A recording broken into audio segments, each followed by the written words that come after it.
Every time I open social media, I see many videos with different advice for content creators. I love these videos, but most of them just don't work for me, especially because I live with a chronic illness. And if you've ever felt overwhelmed or burned out from watching some of these videos and applying some of the lessons you've learned from these videos, then maybe they are not just for you as well. In this video, I'm going to share content advice that sounds smart online, but doesn't work for me in real life. And let me just say this, I'm not saying the advice is useless, but I'm just saying not every advice will work for you. So let's dive into it. The first is batch create a week content in a day. Trust me, this is good advice.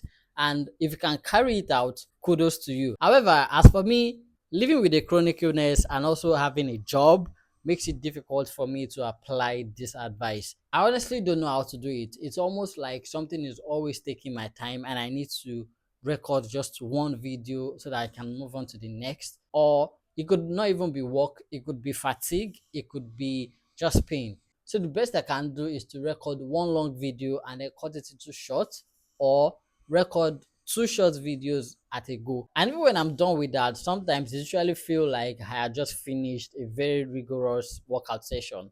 So I just know that creating three, four, five, or even six videos in a day in one sitting is almost impossible for me. But if you do it, please share some tips in the comment section that can help me. Be consistent no matter what. Another great advice. Yeah, consistency is key, and a lot of things change when you are consistent. Does it work for me? Yes and no. I would explain two things. First, consistency is different for everyone. So when they say be consistent no matter what, then it takes away the fact that consistency is a subjective thing. For me, consistency is showing up here on YouTube once a week. For you, it could be showing up every day, and that's fine. Secondly, saying I have to be consistent no matter what puts a lot of pressure on me because life happens, especially for someone living with a chronic illness. I might fall sick, fatigue may kick in for a whole day. Life is unpredictable, things happen to us. And understanding this, I have decided to take the pressure off and allow myself to take breaks without feeling guilty. And if this is something you struggle with, I want you to remember that you're allowed to take breaks when life gets overwhelming. Content advice number three that doesn't work for me is posting every day. Feels like this is the most viral content advice because everywhere you look, it's like it's there. Everyone is talking about how they are posting every day and how it's helping them grow their account. Good for you. I have tried posting every day for 30 days. I've also tried posting every day for 7 days.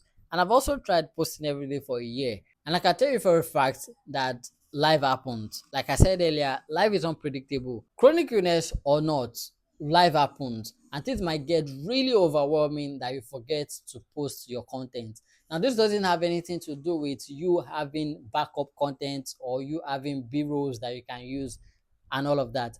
This is just life genuinely happening to you that you forget to make your post. And when I realized this, my mindset shifted from posting every day to just being consistent.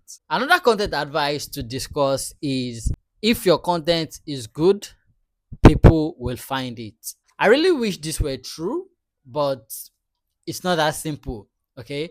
People don't find your content because it's good. There are lots of good content that don't get the reach or views that it deserves. People find your content because the algorithm decides who to share it with.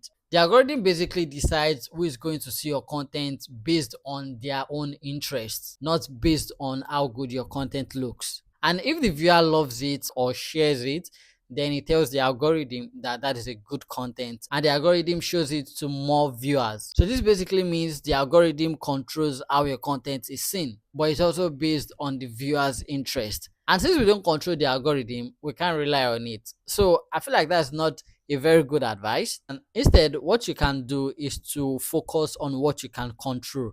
Things like putting in your best in every content that you create. Share your content as much as possible. Post it in different places so that I get more eyes. Don't just upload and think the algorithm will do its magic just because your content is good.